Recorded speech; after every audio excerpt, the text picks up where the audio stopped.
So just by way of recap, we're in the book of 1 Samuel. We've been studying through the book of 1 Samuel, and David is now a fugitive. He's on the run. He's an outlaw. And the king of Israel, King Saul, is chasing him with one intent, to kill him. That's what's happening. And last week we saw how he comes pretty close. He comes on one side of the mountain, and David and his men are on the other side of the mountain. But the Philistines, an enemy of Israel, they attack the nation of Israel, and so Saul has to take the army and go away. And that's chapter 23, the ending of chapter 23. David escapes his hand again. 24, chapter 24. And what's going to happen today is we're going to look at 4 chapters. Yeah, you heard me right. Yeah, I saw some eyes go like, what? 4 chapters. But don't worry, it's only going to take the same amount of time. Okay, 4 chapters, it's all narrative, so it's all story, and I'll draw your attention to a few verses to bring home the point of each chapter. Now, we can look at each chapter individually, and there's tremendous beauty in it and a lot to learn. But as we zoom out today, my intent is to show you the beauty and the power of the gospel of Jesus Christ in the Old Testament.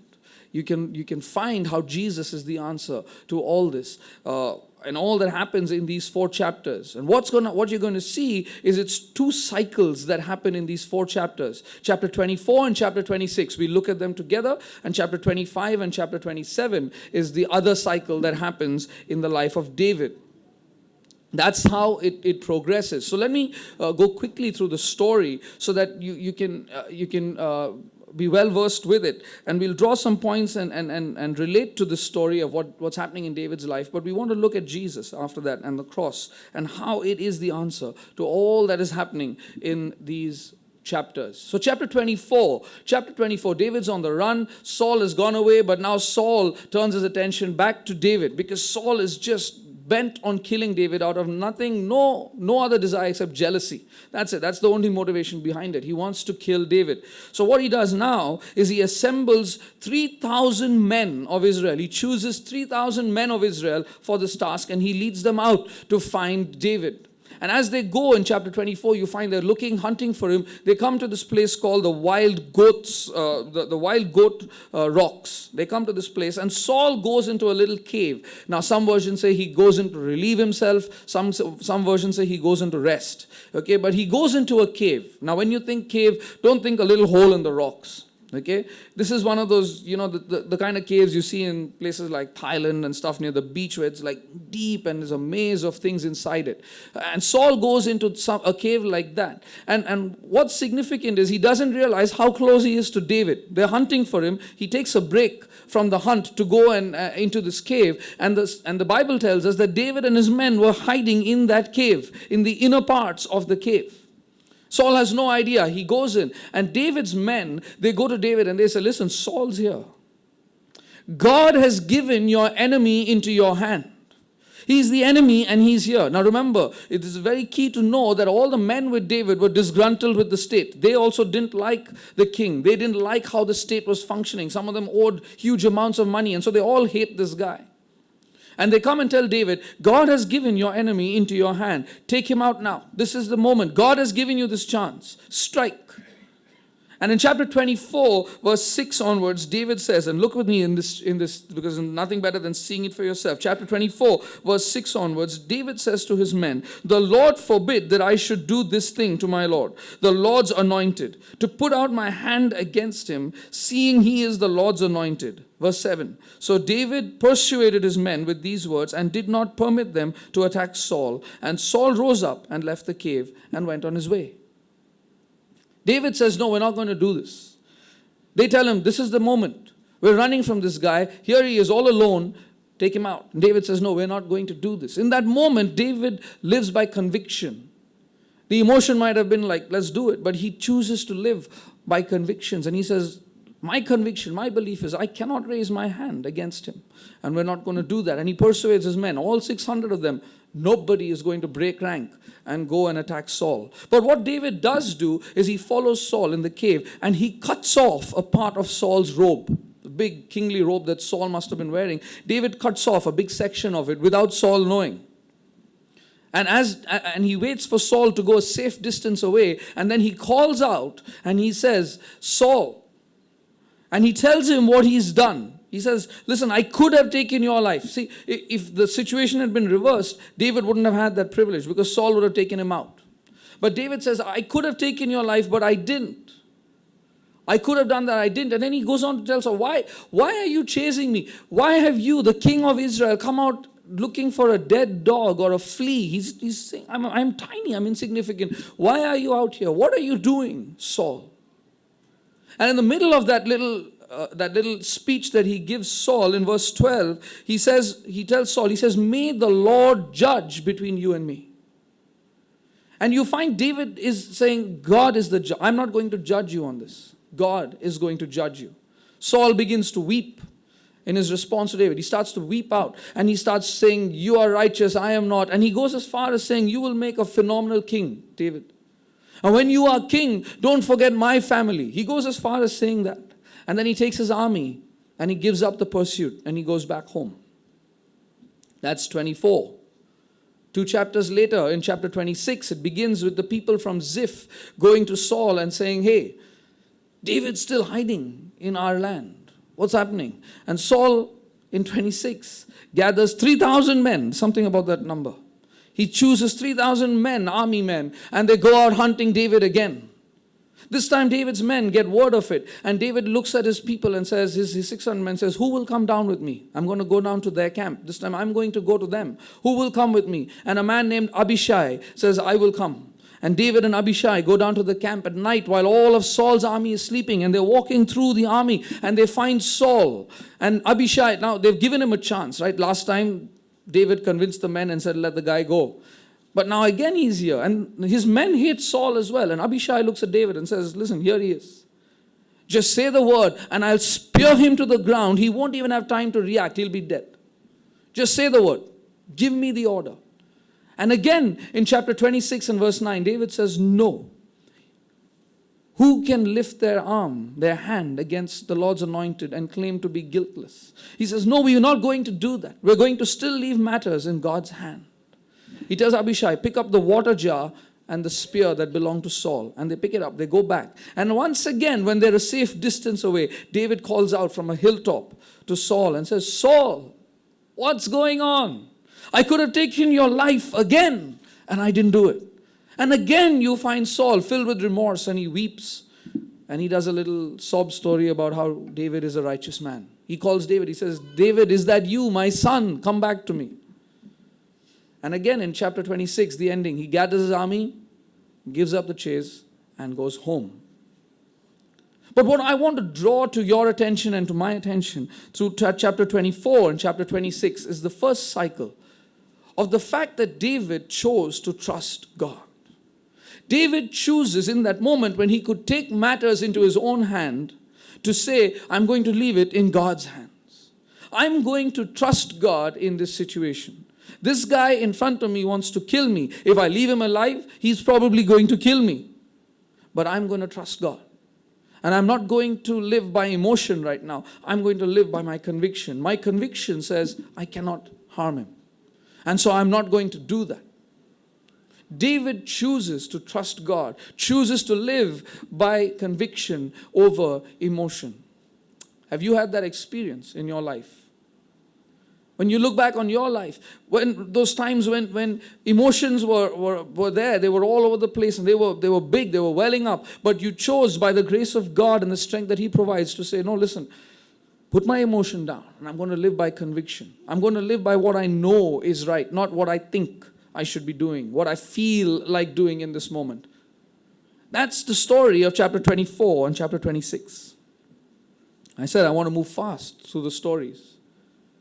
And so while you find the cycle of David trusting God in chapter 24 and 26, in chapter 25 and chapter 27, you find the exact opposite. You find the exact opposite. And as we look at these two chapters, you're going to find two key things that lure us away from trusting God and leaving things in God's hand. And the story of chapter 25 is this. David, it's a time of festivity. Okay, they shear the sheep at that season, and for some reason that's a big festival. Okay, so they get all excited about shearing the sheep. And David's out in the wilderness of Paran. And he hears that a rich businessman called Nabal has come to town because his shepherds are all there. And so he's come for this festivity of shearing the sheep and everything. And David sends word to Nabal through his men saying, "Peace be to you, to your house." And he goes on to tell Nabal, "Listen, while we were in Carmel and your shepherds were there, we guarded them. We protected them. We didn't do anything bad to them. We didn't harm them. We in fact protected them. And now, while you're all celebrating this great time of festivity, hey, can we come and whatever is left or whatever you have at hand, can you give us some food?" Because remember, they're living out in the wilderness. And so he requests Nabal and says, under no obligation, we protected your guys. Could you give us something when we come there? Now, keep in mind, he's not just asking if he can come for dinner. Okay, it's not just like he called up and said, "Can I, me and my kids come over for dinner today?" No, he's got 600 men with him. So it's a big request. Okay, it's not just one extra plate of butter chicken to be ordered. It's a lot. But do you know people in your life who don't just say no? They choose to say an emphatic no. So that there is no question that they said no. Right? They could just say, "No, I won't do that." But there's this drama around the no so that you will never ask again. You're laughing. You know those people. That's why you're laughing. And the ones who are not laughing, prayerfully go before God and ask Him if you are that person. But Nabal is one of those people. He could have just sent a message back to David saying, "No, I'm not going to cook anything extra for you." But no, he sends a message back to him saying, "Who is David and who is this son of Jesse?" He knows who he is, by the way. Everyone in Israel knows who David is. By now, everybody knows David's on the run. But Nabal says, who are you, man? What's up with you? And then he equates him with any common servant. He's like, there are so many servants today running away from their masters, running around the place. Why should I do anything for you? Why should I give you anything? And that's his message back. It's a message that he mocks and berates David in that message. And David was right in asking for this, because when Nabal sends that message back, one of the shepherds, one of his young men, runs to Nabal's wife, Abigail, and he says, "Listen, David's men came down and approached our master. They brought greetings to our master, but our master railed at them." And he goes on to tell Abigail, David was right. He says of David's men, he says they were a wall around us that protected us when we were in Carmel. So he was right in asking for this. But Nabal sends a response back to David that is just full of contempt. Needlessly, he sends a message back to David that is mocking David. And over here you find the first of those things that lure us away from leaving things in God's hand. The message comes back to David, and with no thought, no prayer, nothing, David says, "Right, 400 out of the 600, get up, strap on your swords, and we're going to annihilate these people. Let's go." Who is David? Who is the son of Jesse? We'll show him who he is. We'll teach him a lesson he'll never forget. Just one chapter ago, he's living by conviction. One chapter later, he's living by emotion. And what happened is his pride got pricked. His ego got hurt. There's nothing. It's not we will stand for truth. We will stand for justice. It's nothing of the sort. It's just, how dare he speak to me that way? I'll show him who I am. And let's get 400 men and let's go and do this. Finish this off. Those people are a bunch of shepherds. We protected them. We know them. We'll wipe them out. That's his only intent. He's going down to teach Nabal a lesson. And in that, we relate with David a lot. Because we trust God and leave things in God's hand. But when ego gets hurt, when pride gets pricked, there's a big temptation, which we often yield to, of taking things back into our own hands, of acting out of emotion rather than conviction.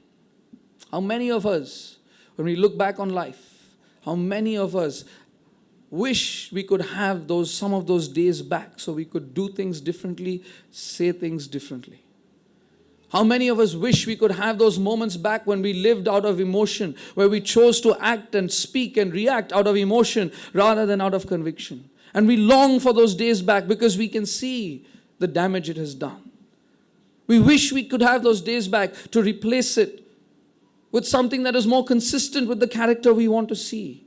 In that moment when pride gets affected and we react and we speak, even our own calmer self won't condone some of the things that we do and say. But very quickly we strap on the sword and we march out to battle. Pride, when it gets pricked, does that to us. The first key thing in chapter 25 that you see that lures us away from leaving things in God's hands, putting it in our hands, is pride. And you can go back and read the entire chapter and you can see the grace of God when he goes and works through Abigail, Nabal's wife, who goes and stops David from doing this.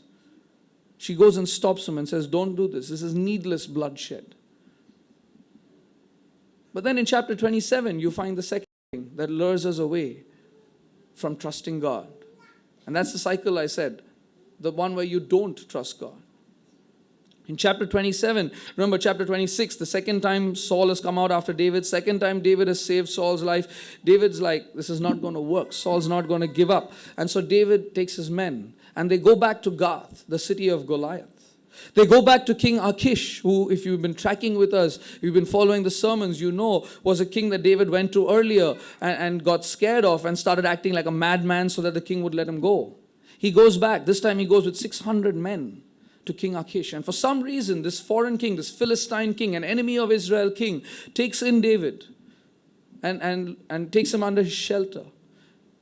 King Achish then gives David and his men a city called Ziklag. He says, you stay there. That's your city. It's for you. And David lives there with his men. And David's a Robin Hood kind of guy. He's an outlaw kind of guy. And so to become prosperous, what he does is he goes out and starts raiding the towns nearby, robbing the towns nearby for his own gain with his men. But what he was doing was, he was robbing and raiding these towns that belonged to the Assyrians and the Philistines in the neighboring areas. But he would come back, and when the king asked him, where did you go today? He would tell him, went to this town of Judea, we went to this town of Israel. And the king was thinking to himself, wow, David's turned against his own men.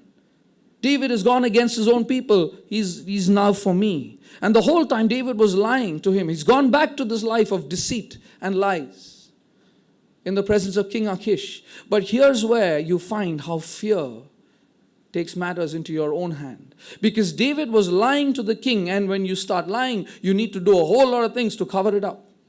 And David goes wicked. David and his men would go to every town, and after they raided and robbed, they needed to make sure there were no witnesses to tell the king who came, and so they would annihilate every living being in that town. Last week we talked about how Saul was wicked for doing it in one city. By now, David goes to town after town, wiping out every person so that nobody could go to King Achish and say, no, it was David and his men. They're not in Judea and Israel. No, they're attacking our own. David goes and wipes out and kills people with his men. Needless bloodshed, innocent people. He just wipes them out by the hundreds. All because of fear. He took matters into his own hand because he was scared that the king would find out. He was fearful and he took it into his own hands, started acting out of his own wisdom, a corrupted, vile wisdom in his brain. And so you see how pride and fear lure us away from trusting God and leaving things in God's hands. And you see these two cycles from 24 to 27, where David trusts God and then doesn't trust God, and trusts God and doesn't trust God. And as you see those cycles, you and I begin to relate with that life, because we struggle and it's a battle we face, where we've trusted God but then we didn't trust Him in the next chapter. And we start to relate with that. And it's a battle that Paul in the New Testament talks about in Romans chapter 7, verse 19 onwards. Where he says, what I want to do, I don't do. And what I don't want to do, I keep doing. And in verse 24, he says, what a wretched man I am. Who will save me from this? It's kind of David's angst as well. What I don't want to, I want to be the David of 24 and 26, but I land up being the David of 25 and 27.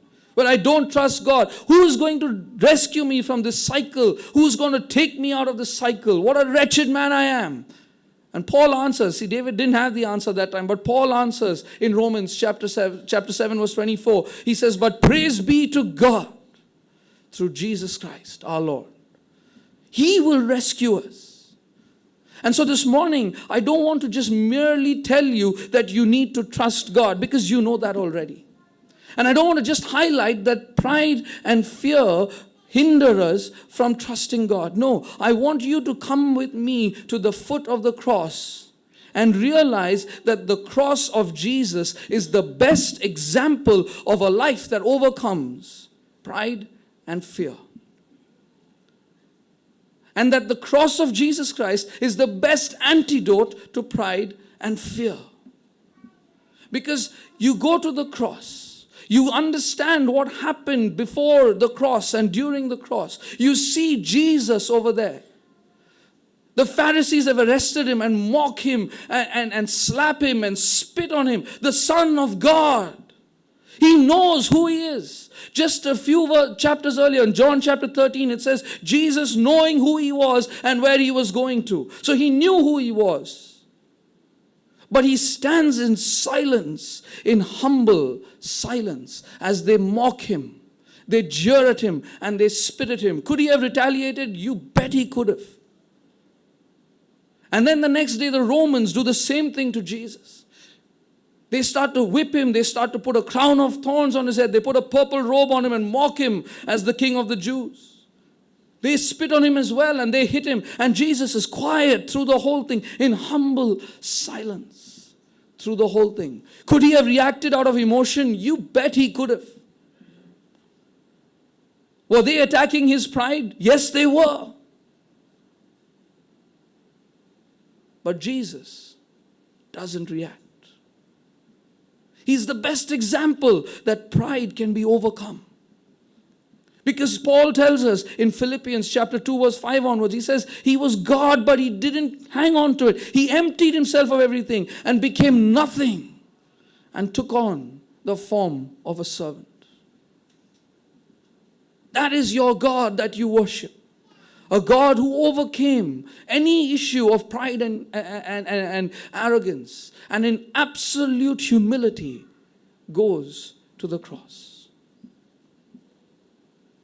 And he's also the example of fear that can be overcome, because just before the cross, he prays and says, if there's any way for this cup to be removed from me, yet not my will, but your will be done. And that evening, obedience triumphed over fear.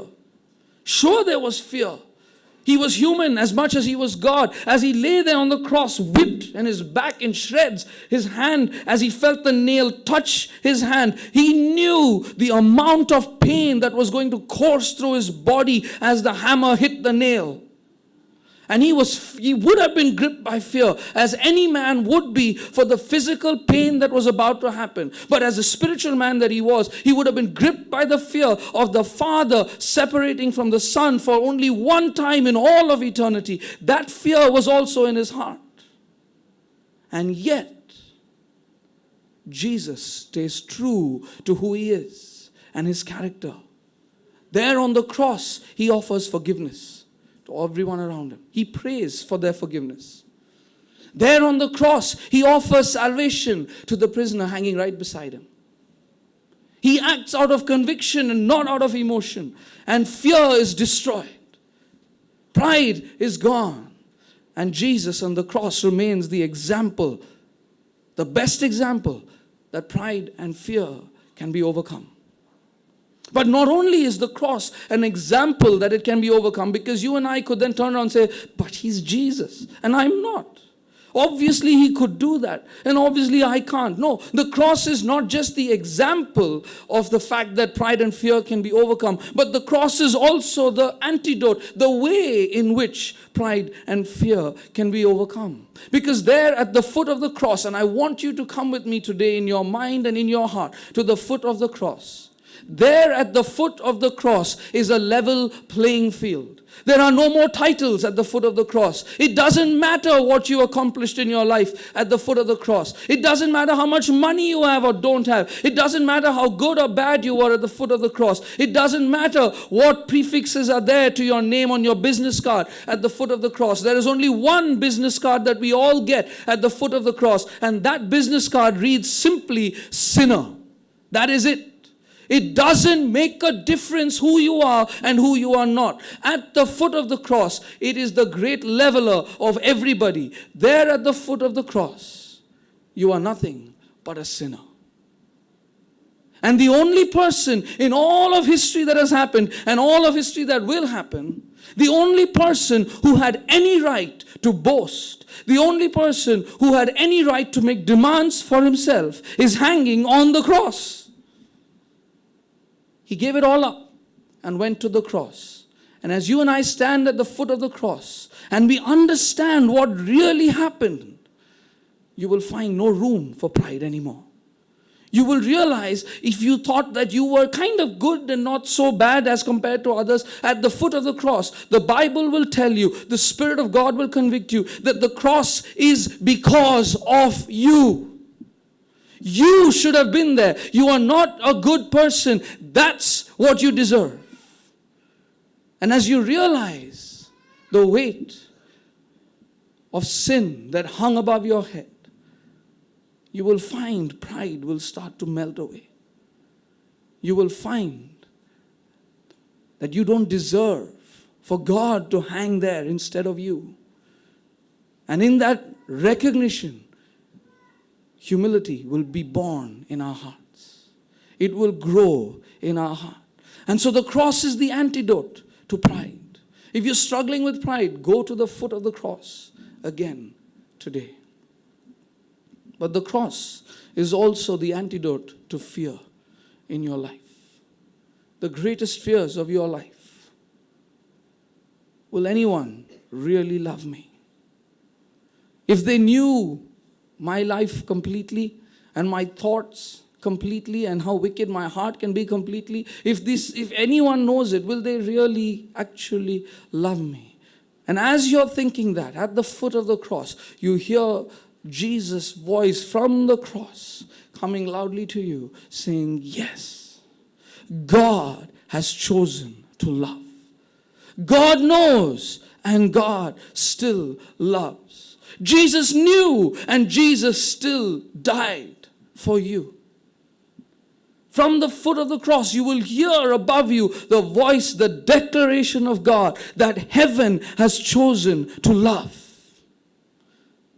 The fear of, will God really forgive? Can He really forgive me? My sin is so vast. It's the same thing, and I'm going on doing it again. Like Paul, what I want to do, I don't do. And annoyingly, what I don't want to do, those horrible things, I keep doing. Will God really forgive? And as you're thinking that, as you're fearful of that, from the cross here today, the voice of God shouting out to you, yes, I can forgive. I have chosen to forgive. I have already forgiven. You just need to step into it. The forgiveness that is available. And as you stand at the foot of the cross with me today, the view from there is an empty tomb. The cross stands in the shadow, the vast mega shadow of the biggest, most incredible event of all history, that Jesus rose from the dead. And in that, all your fears of death and the finality of it are dispelled, are melted away. There at the foot of the cross of Jesus, you find the antidote to pride and to fear. And if you're struggling with pride or fear or both, I want to urge you to come to the foot of the cross again today, to see what Jesus has done for you, to know that God has chosen to love. He knows what the week's been like. He knew it long before you knew it. And He chose to love anyway. He knows what next week is going to look like. You don't know. And He has chosen to saturate the next week with love as well. See, in God's grace and through His Spirit, He gives us the strength to trust Him. And in God's mercy through His Son, He gives us the forgiveness when we fall. So God has taken care of it all.